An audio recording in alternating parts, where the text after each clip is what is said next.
Hello and welcome to another episode of A Week Past Sunday. It may have escaped your notice, but this is not Sunday, so I apologise for the delay.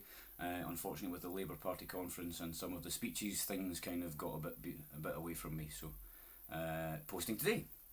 So first up this week, just time for a quick recap of the week in Holyrood and around the politics. First thing I want to talk about tonight is the tampon tax. For some reason, sanitary products are classed as being a luxury item. Now, I don't know about you, but I've never been with my wife in Boots when she's been looking through the aisles and tried to decide whether to use the diamond encrusted ones this month or go for the Louis Vuittons. But as it is, tampons are not a luxury, they are a necessity. Now, who votes to say that sanitary products are a luxury? Are you kidding me? Let's be honest. If men needed tampons, they would be provided free of charge through the post every month, along with free chocolate. In fact, if men had periods, you would probably get an automatic 3 days off work, or at least working from home, every month. And a care worker would come round to make you a hot water bottle. Men, imagine if you can being booted in nuts roughly every 5 minutes, and your insides falling out slowly into your underwear. Would you consider a tampon to be a luxury then? No. So everyone who voted to keep this tax should be ashamed of themselves, especially the women.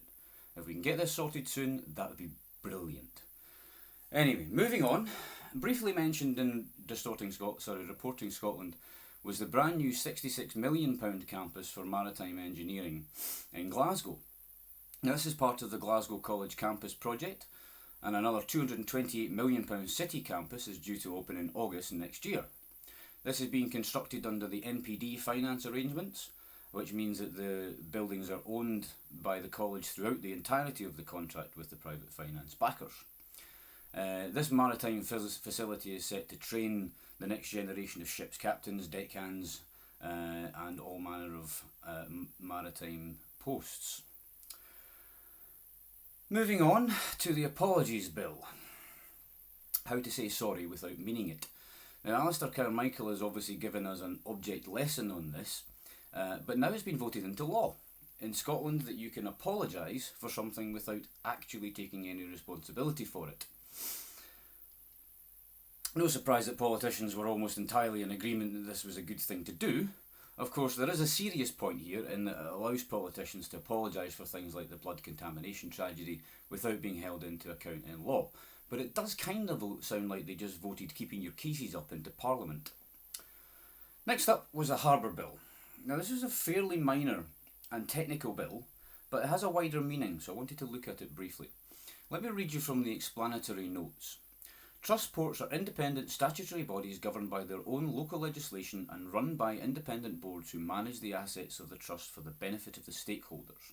They are generally creatures of statute and operate only within the powers and duties conferred on them by statute. Scottish ministers have no material powers or functions in respect of the government of trust ports. Now, this is important because the ONS, the Office for National Statistics, are currently in the process of reclassification of these ports in particular as public bodies because of the ministerial oversight and the financial implications of the previous wording of the bill, which had a requirement to prepare privatisation reports. Now, reclassification would mean that their borrowing would count against Scottish Government borrowing limits. Not a good thing. Removing this power to privatise should, it is asserted, avoid the reclassification and thereby remove any HM Treasury impact on future funding decisions. Now, all of this is crucial to understand so that we can look at the next debate that took place, which was on the Education Bill. The Education Bill is currently going through Parliament, and the intention is to overhaul the framework to university governance to improve transparency, and there are provisions in the bill for greater access to Gaelic education, and there are more powers for pupils to guide their own education.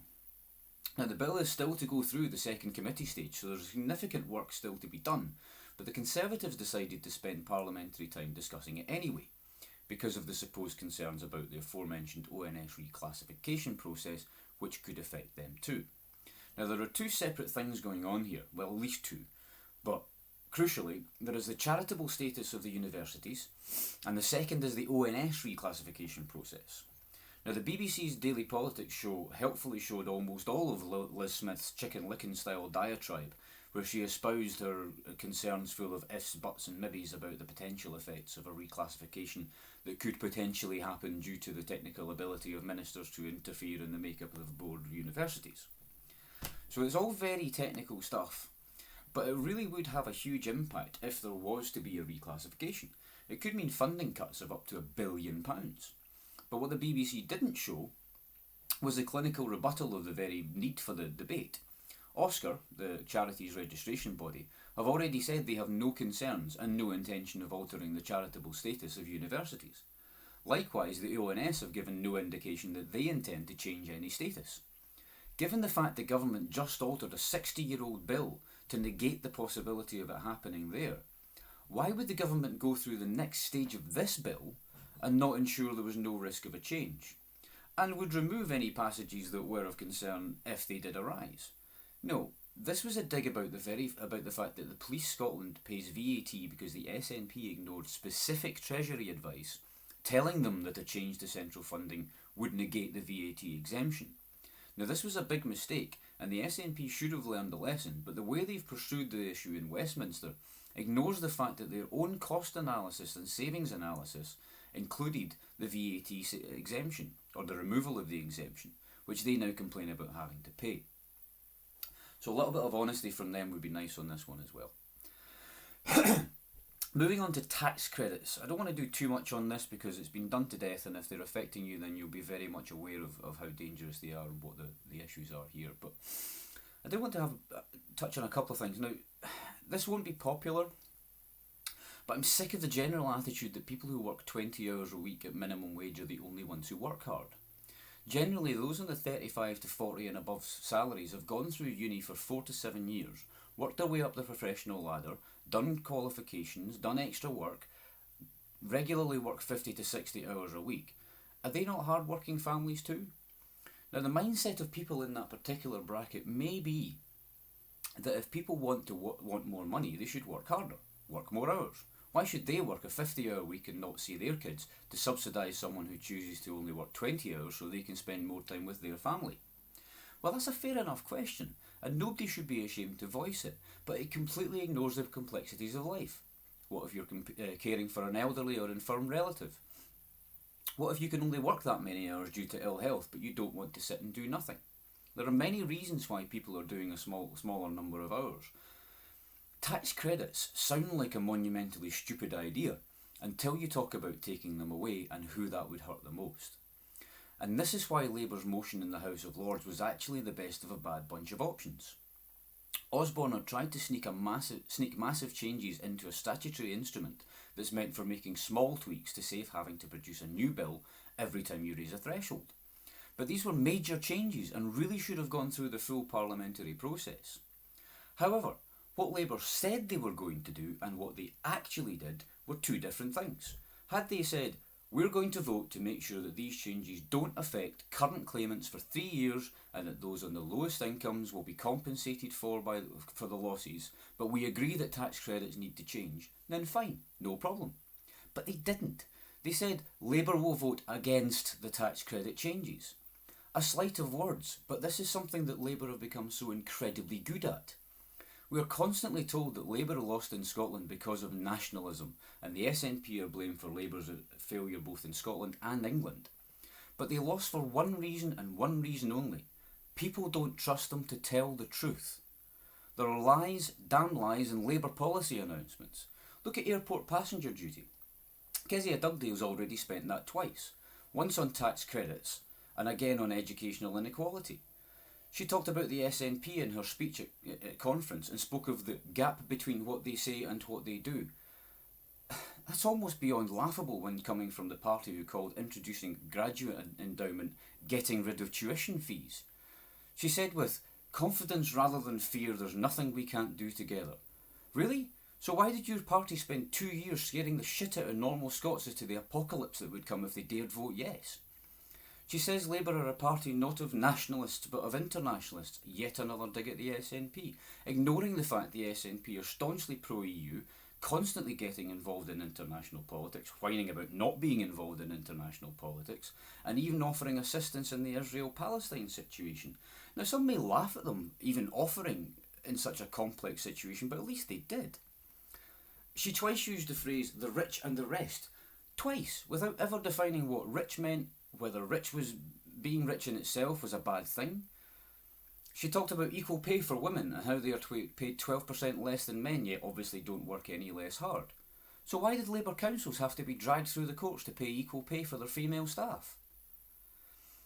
She said, "We're focused on providing childcare for working families, not one that looks good on an election leaflet." Seriously? From the party who all but invented spin in the UK? She says we don't need women in power, we need feminists in positions of influence. Well, I'm sorry, but as an egalitarian I find that particularly offensive. But she linked this to Ian Murray's amendment to the Scotland Bill that would have enforced a gender balance on the Scottish Parliament. The SNP abstained on this, she said. Shameful, she said. Well, shameful is using women's rights and gender equality as a political toy. The Scotland Bill is set to pass full control of the makeup of the Scottish Parliament to Holyrood. What is the point in devolving that power and then in another paragraph of the same thing explicitly telling the Scottish Government how to run its elections and the gender balance of the Parliament? It would be yet another example of Westminster telling Holyrood what to do and would be almost completely at odds with the spirit of the Smith Commission. Far better to devolve the power to Holyrood than have the Scottish Parliament debate and pass that legislation. But Kezia uses the SNP's abstention on that to suggest they hate women and aren't genuine in their equality credentials. This despite Nicola Sturgeon's being the first gender-balanced government cabinet in the UK. She talked about the party not existing to celebrate the status quo, despite that being exactly what they did during the referendum. Now, you know, in a recent YouGov poll, it found that only 24% of Scots still trusted Labour to tell the truth. Well, Kezia even told us who they are. They're the 24% who don't have access to broadband. Because the things that come out of the Labour Party in Scotland usually last about 5 minutes on Twitter before someone points out the double-speak or half-truth of what they've just said. And Kezia Dugdale practically embodies this. She claimed the party will use the money they keep by not cutting APD on raising education equality, but the next day said the same money would be used to keep the tax credits in place, didn't mention that this was only for current claimants, despite the fact that Osborne's autumn statement hasn't been announced and the effect of the Lord's defeat on the government not being fully understood, or the fact that the power to actually achieve that doesn't even lie with the Scottish Parliament yet, and even when the power does come through, there's no indication as to how they're actually going to implement this. She said that under the First Minister's watch, 6,000 pupils left primary school unable to read. Now, this same claim has been made in Parliament and the press, yet I haven't seen any reference to where the figure comes from or how it's broken down. She said it was a fact. But is it a statistic from a sample that's normalised? Is it from Scottish Government figures? Because if it is, I can't find them. Is it from the Save the Children report? If it is, then I must need help reading too, because I cannot find a single reference to that figure. Plus, there's no context. Does she mean the Save the Children definition of reading well, which Wings Over Scotland has already covered? Or does she mean functionally illiterate? Does it include those with special needs, autism, dyslexia, learning difficulties? What is the context for this figure? Nobody seems to know, yet news outlets repeat it without anyone checking. Now, as some of you may be aware, I'm an IT guy, so my Google Foo is pretty damn strong, and if I can't find it on the internet, it probably isn't there. If any of you can find where this 6,000 figure comes from, please send me a note, because I would love to know. I would very much doubt that it's a lie, but as with everything else that we've talked about here, the truth of it will probably be different.